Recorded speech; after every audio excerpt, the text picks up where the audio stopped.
Hey, how's it going, guys? Assad here, and you're gonna learn about GetUTCMonth. So what it does, it gonna return the specified date according to universal time, as usual. It's just gonna check the month of that local time and return you as that.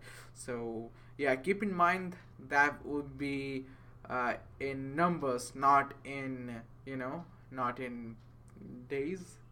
So if you're expecting that, sorry about that. So what we're gonna do, create two dates. um, they have total same date, just to check that they have different gmts, just in one in plus, one in minus. And the far you can do the difference, the better they are. And keep in mind, it should be 31 December, or you can say 1st January.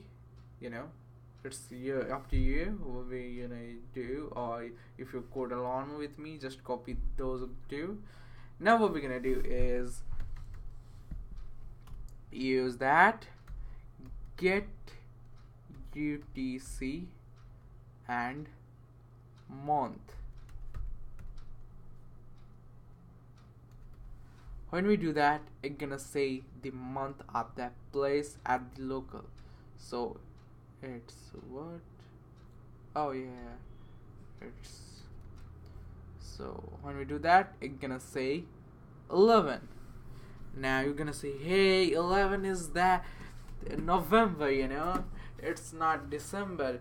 But honey, we count in coding language, it's 0 as January. So December is probably 11. So this is what it is. And now in the date 2, it's January though. Yeah, 0 means January, because in that place it's new year already. So this is what it does. So hope you guys understand. Thanks for watching. See you guys in the next tutorial.